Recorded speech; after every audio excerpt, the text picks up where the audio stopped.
Welcome to Offensive. We have a joke usually right here, but the joke's on you because NFL football is back and it's real.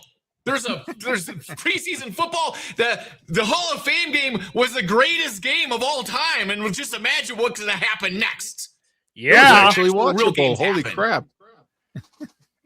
Yeah. If that is any indication on the NFL season, I need to get a seatbelt for my chair. You better get some Depends because you're going to be peeing your pants when you see all actual NFL football happening in this year. And we're going to talk about the NFL best division, the NFC North, the Norris division, the black and blue division. That might be a little bit black and blue again because we're going to beat up on each other. We're going to talk about all these 4 teams, quattro. Only one of them's cool. The rest of them blow, but we're going to talk about all of them. C is for cool, my friend. C's for a lot of words. Yeah, See but you you're next not in Tuesday, Chicago Dave. anymore, Dave. You're in Hammond. H is for horrible. So hand me down. I support the ham. Town. Ham sandwich. Oh man. Hey, don't knock a ham sandwich, my friend. Actually, I had a ham sandwich yesterday, so Nice. With a little Swiss cheese, maybe some cheese on there, which is required for ham, right there. Hey, ham and Wisconsin cheese from cheddar. Showmars? A Showmars ham and cheese. That'll get you right. cheddar cheese. Sounds good to me. We're going to talk about the training camp battles first. So me and Dave have done extensive research. Derek and Eddie, are you prepared? I'm prepared To go deep into the underwear Olympics of training Yes. camp. Very much I'm so. gonna I'm fired up. I'm gonna say what I say every year. I don't give a goddamn about preseason at all, but I'm here for it. I'm Polar here for opposites. it. Look at this. So. You get polar opposites. Where else can you get this? I'm fired up. I do give a damn because I mean, even though the Lions had the best preseason ever, then won 0 games, they're still actually playing football. You know what I'm saying? Like we need to figure out what's going on here. There's ascending players, and hey, when you see Matthew Gold and skying over dudes and making big plays, that matters. You know what I mean? It's way better than him not being good. That's true. It is better than the opposite of what we saw this past season, where it was little to I mean, nothing. look at these guys. Golden doesn't even look at us anymore. He's like already a diva already. He's like, I'm busy catching touchdowns. I'm not going to look at you. Cisse is catching interceptions left and right. He's like, I'm a wide receiver practically. Yep. And look at me. I'm there. I'm looking at him. You're looking great too. I'm looking at all these guys over here, and that like shirt. this is all a combination of information from all the beat reporters, Andy Herman, Nagler, all the people that were there, Big B, whatever, and also watching Family Night and seeing all the people like there practice. It's mostly a scrimmage and like a little bit of actually live tackling and stuff and skill drills. But are you guys ready to dive into the Packers training camp? Do you guys have like a full enough breadth of knowledge here? Do you have questions? Are you unsure? What do you need to know about training camp? Is any questions first? I have a statement about training camp where other than Cisse, a lot of the cornerbacks are getting burned a lot, which is pretty much what I also expect in the regular season. So like, that training camp is legit because Nixon's getting burned. Keyshawn gets burned in his backyard. He He's gets not burned on on this practice list. fields.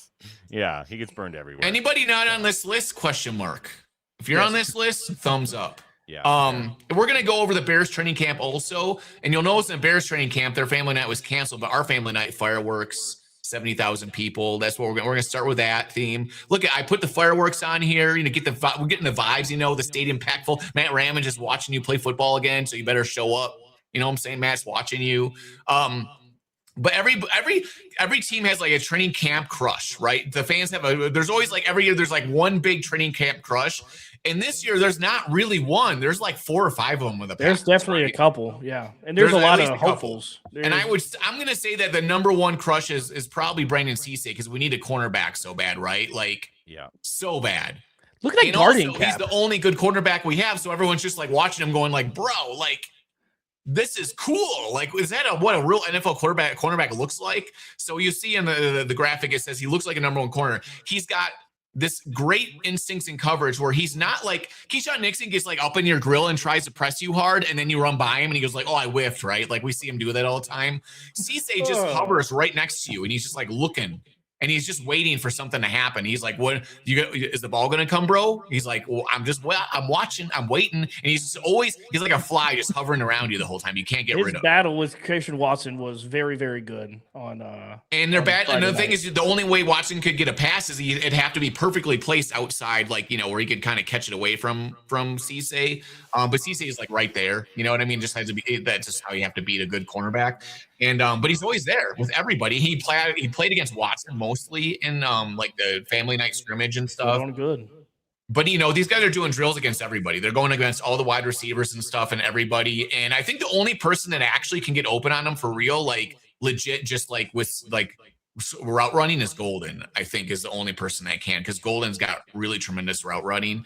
But it's not like he's getting wide open on him. But does it CC seem can clear? also pick the ball off, and he's got a lot of knockdowns, like pass breakups in camp. Yeah, him and Xavier McKinney were excellent in coverage. But Oh yeah, X was all pro. yeah, one thing I think I was pretty solidified is that Watson's the 1, Golden's the 2, and Reed is the 3.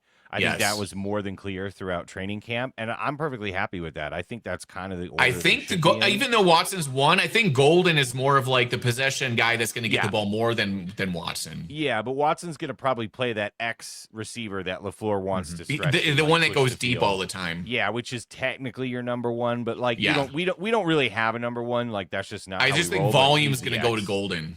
Yeah, I agree. I think Golden's going to lead the team in catches this year. That's just my prediction. Golden So, would be as a long as great he stays fantasy healthy. pickup if their offense wasn't throwing the ball around to like 7 guys the whole game, right? Yeah. So you like Golden to get more carries than Tucker Kraft? Yeah, carries? I think Or more Golden catches? finishes in like the low 80s, and Kraft is like in the high 60s to low 70s. I think it's close, but I think Golden edges them out just a bit, to be honest. Yeah, well, the thing about Golden, what he reminded people of, and it was great because I got to confirm my priors, is he makes catching the football look so damn easy. So easy. Like it was seamless. Like you're running, you're 60 yards down the field, you're tracking the ball the whole way, you stay in bounds without even looking where you're at, and it's just falls in, like Brett Favre says, fell in like a butterfly with sore feet. That's how See, it is with whenever Golden catches the Eddie, football. you were like a linebacker running back, right? Well, yeah, I was safety and running back in my Okay, whatever, Golden safety days. running back. It doesn't matter. What I'm saying is your opinion doesn't matter. Me and Derek played wide receiver, okay? Okay, me and Derek played wide receiver, okay? So, Derek, you know played this. wide receiver. Derek and I played wide receiver and cornerback. And Derek, we share the same DNA. We know this. It's just like playing baseball, right? You look that ball in, and however you got to catch it, you just catch it. Like your eye is on that ball, and whether you're catching it with one hand, 2 hands in the breadbasket, that ball just it's like a magnet. It comes right to you. Golden does that. Or like it just naturally, he just brings it in like a center fielder in baseball. And it's so easy that he does late hands, which I don't know if you guys remember how good Devontae was good at that, where Best. Devontae wouldn't move his hands until the last second and just snatch it perfectly. Uh-huh. That's what Golden looks like when he catches those passes. He doesn't give the cornerback any indication the ball's there, and then boom, he just puts his hands out and it sticks to it. Like that's what a good receiver looks like. And I love Christian Watson, but his hands ain't there, and Jaden Reed's hands ain't there. Yeah, Golden Watson is doesn't have just that different. amazing tracking ability where he just Yeah. kind of like instinctually. Yeah, he's shown it Yeah. a time or two, but it's Yeah. very rare that he has those actual late hands. Yeah, I've seen it once from Watson, maybe twice, and Reed a few times. But I think Golden is clearly the truest of the catching wide receivers that we have. It's the most So, all pure right. all-around receiver.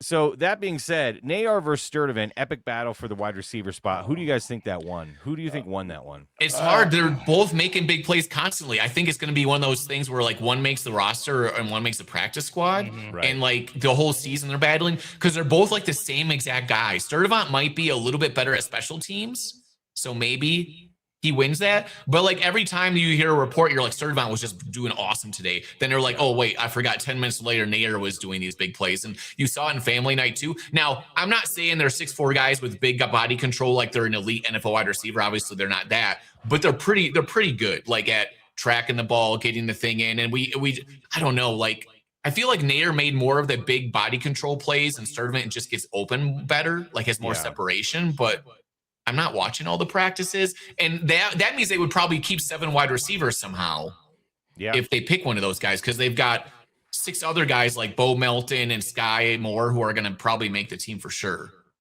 yeah. I think Nair gets the job, in my opinion. You think Nair gets it? He's better already. I mean, Doug hit the point on it. It's like even when you saw Sturdivant, going on a streak against Nixon. He was looked like a baby gazelle trying to go down and catch the ball. Now the ball wasn't a great ball, but still it didn't look as natural as Nair does. already has a year under his belt. Yeah, he's a little bit more into the offense, but it doesn't matter which one of these guys makes a practice squad. They're not going to get picked up. I mean, you can grab 6'4", 215-pound receiver off a tree right now. They're just everywhere. Yeah, they are everywhere. It's like Malik Keys type stuff, right? Where they're just big bodies that are decent. Well, and Bo Melton's obviously going to make the team as a special teams player / wide receiver / like emergency cornerback. I think he'll make the team as a corner before he does the also receiver. Sky Moore has been looking good at wide receiver too. Sky Moore is really quick. Maybe because our cornerbacks aren't that deep, we only keep 5 on the roster instead of like the typical 6, right? Or potentially 4, and we keep another wide receiver because Bo Melton can kind of fill that 5th cornerback spot. So, yeah, I mean, that's a possibility. But, okay, here's the other thing from camp that I actually feel good about, and he just has to stay healthy, but Marshawn Lloyd looks like a real running back. Are you guys comfortable if he's the number 1 going into the season for the majority of the season? As long as he stays healthy. Hell no. No, you're not comfortable with that, Eddie? Why is he the number 1? If Josh Jacob is in a penitentiary somewhere, I get it, but not as a number 1 because he's the complement to Josh Jacobs. Josh Jacobs will be the number 1 running back. Right, but let's say because we don't know the whole story of what's going on with Josh Jacobs, maybe something or right? Josh Jacobs might be injured a lot. Last season he played hurt almost all the time, and he's hurt again. He's got another like groin or something. He might be having that. I would need to see more from Damian Martinez because we already know what we have in Chris Brooks, but Damian Martinez and Pierre Strong are the 2 ones that need to see more of. And maybe ask me this question after the second preseason game. I don't think those guys have any chance of competing with Lloyd at all. I mean, Marshawn Lloyd is a whole 2 tiers above both of those guys. Oh, absolutely. It's saying if Josh Jacobs is not there for any reason, if he's on IR, you got to bring one of these guys up. Yeah, who's going to be the backup? And Pierre Strong is just good at running straight, and he looks like a deer in the headlights when he's an actual NFL game and trying to do stuff.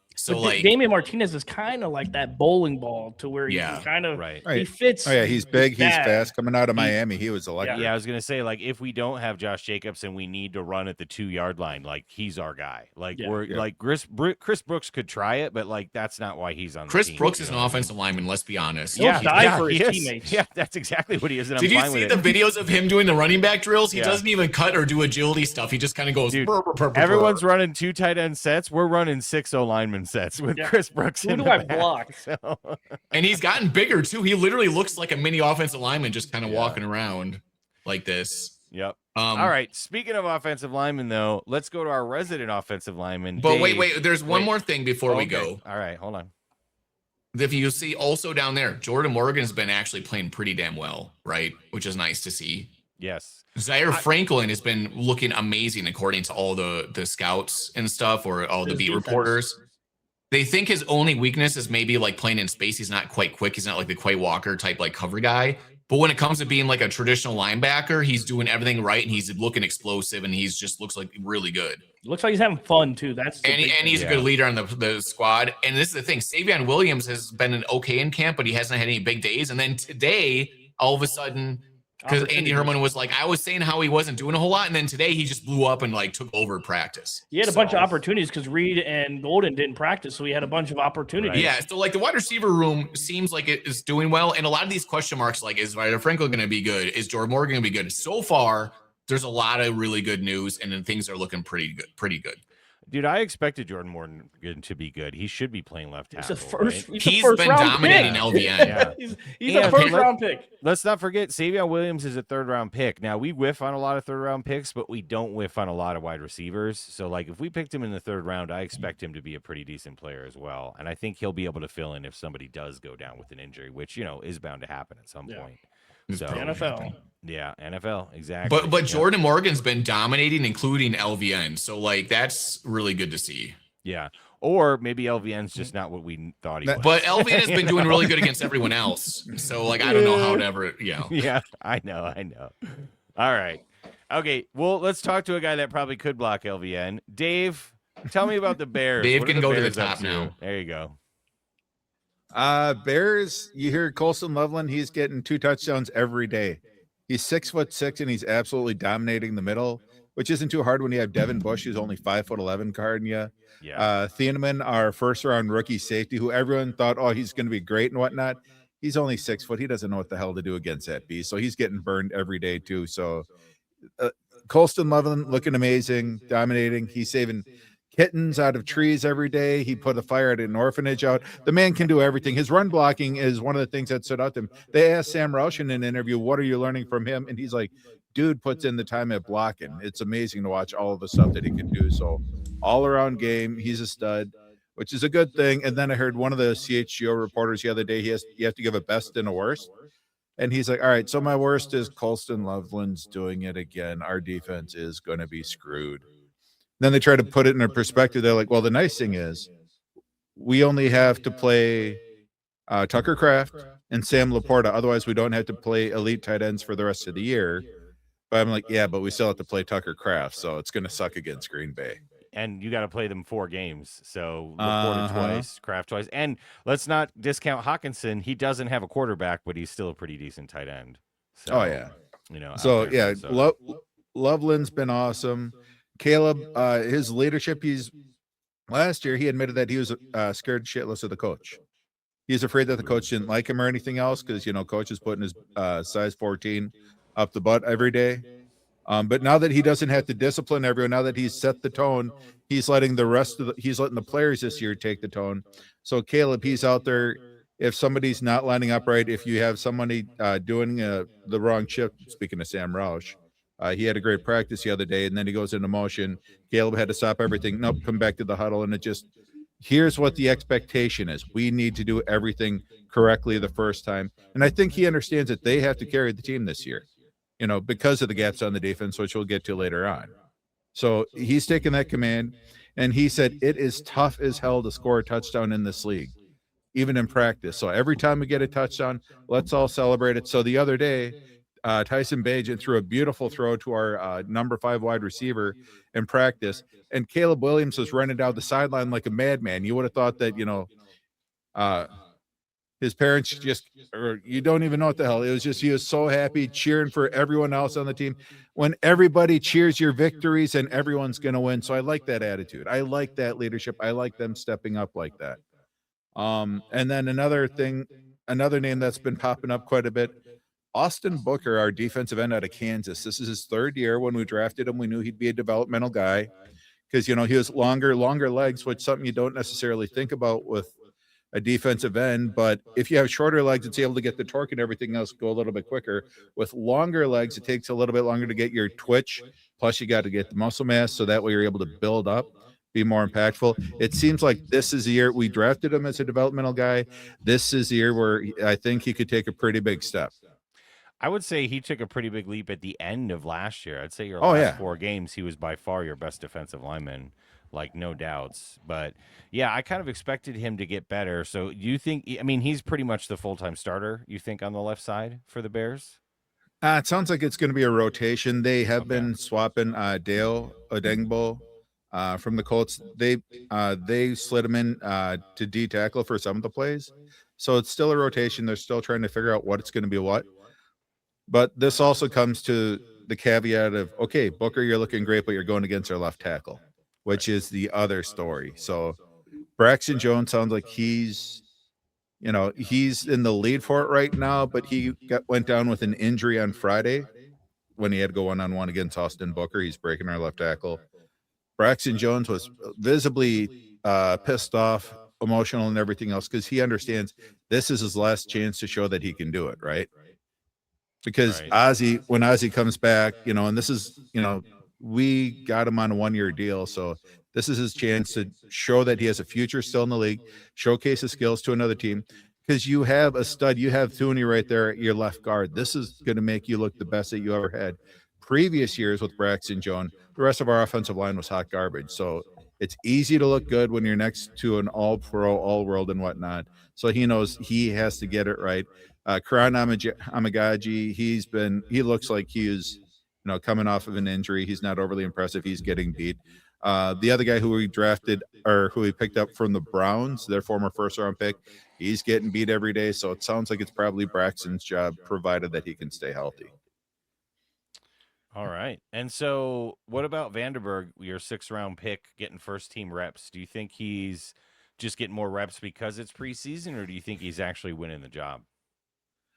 He is absolutely dominating in the one-on-one drills. So he's going against Logan Jones, our second-round center out of Iowa, who I was totally over the moon about us getting, and he is physically imposing his will on him, just beating the piss out of him. So this is a madman. He is violent. He's strong. He's absolutely everything that you want to see from an interior lineman, and he's making plays every single day. Anytime you hear. Every day on the report, they go through the first 4 or 5 bullets and then say, oh, and here's what Vandenberg did against this person and that person. So he's a disruptive force. And now that he's playing with the ones right now, he's correcting that rotation. So he's playing against high quality offensive linemen. It's not like he's playing against the Packers interior line. Whoa. So he's making an Hey, impact. just because that's true doesn't mean you have to say it. All right, just because He has a it's terrible nickname, the Vanilla Gorilla. What does that even mean? Is that the Vanilla Granola? Is that what we're talking about? Okay. Vandenberg. Oh yeah. No, dude's a beast, and it's just kind of funny because when I first heard the camp report, I texted you guys about, we have Mongo Jr. He's got Mongo spirit, and then I heard some of the Bears reporters afterwards make the same comment. It's just like, he's big, he's mean, he's an SOB, he's a wild man, so should be a lot of fun. Well, Dave, I have a question about like what's been going on there at camp, because you say the same thing with Booker. He's going against like Braxton Jones, and he's going against like some of these other ones that you're talking about. Like if we put that same verdict on Jordan Vandenberg, is he doing? He said he's dominating one-on-ones, but how's he doing in like the 11-on-11 from what you know? Is he still? Is that translating, or is it just because it's a different style? Like he has to play a gap integrity that is just not getting there. Oh yeah, it is translating. He's not getting sacks, but he is able to get pressure in there. He is able to help with some of the run blocks and everything else, which is impressive on that interior of the Bears. Oh yeah, and we've said that before. To be a rookie defensive tackle, it's so difficult just because you got the double teams and everything else. You have to get NFL strong, which I don't care how strong you are at 22, it's still going to take a while. So it's like the freshman 15, but in the NFL it's 25, but in muscle. Oh yeah, and so our entire defensive line, well, outside of Montez Sweat, was a risk last year, but now it sounds like we might have some pieces, and again, might have to wait 2 to 3 years for him to make a real impact, but it's just nice to have something good to talk about at a defensive tackle. Well, the Packers are in the same situation as the Bears with their offensive line, where they're set at right tackle, but the left tackle's is question mark. And you look at what's more important. I think a left tackle is more important than a right tackle. Why don't these teams move their right tackles that they are sure about to the other side, where you are protecting the blind side? Is it because the right side is the heavy running side, and you need somebody that can also run block? Well, they asked Ben Johnson about it this week, and he said one thing you'll notice is our offense is more right-hand dominant, where we run to the right more, we roll out to the right more, because we have that anchor there. Penny Sewell, he was all world because he was a right tackle, and it's kind of odd that this is the first year that they're sliding him back over to the left. But what side did Reggie White play on when he was a defensive end? Who did he line up over? Everybody. Well, did he usually line up over the left tackle or the right tackle? Right tackle. Yeah, the right tackle. And Micah Parsons over the right tackle. And but we got to play Micah Parsons. He'll go to the left. He might play on the left more because he can go to the left. But there's this isn't like the classic NFL where they always line up over the left tackle. You protect the blind side. Because that big bad boy down in LA who just flew out of Cleveland, he likes to play over the right tackle too. So he stood there pretty much predominantly last year. Like 90% of his snaps were from the right tackle. Mm-hmm. I think though that this is going to make Micah Parsons line up over left tackle a lot, because you think about the league, there's a lot of left tackles that are weaker now versus the right tackle, and like you could put LVN's actually decent against the run, kind of. He's more just like a power guy. You could put him over the right tackle and put Mark Parsons on the weak side. Oh yeah, he's a strong guy, so he can hold his ground. He's just not a penetrator, really. Yeah, so LVN, you like him on running plays. I appreciate that insight. It makes a lot of sense though, from what you're saying, like because I mean, Matt LaFleur's never been that open and honest about like everything is so maybe right dominant. So to hear that I mean, it makes all the sense in the world why you would just keep over there on the right side. And if you're going to pay him, so the extension that we gave him.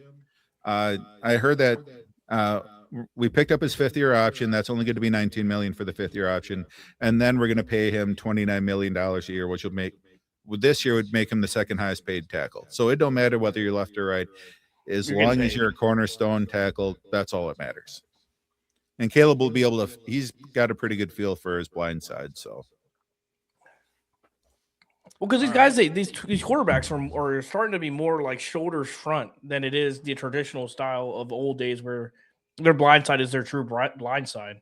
Like their shoulders Right. are more like facing forward so they can see everything more than it is the perennial back, like we see in old video games.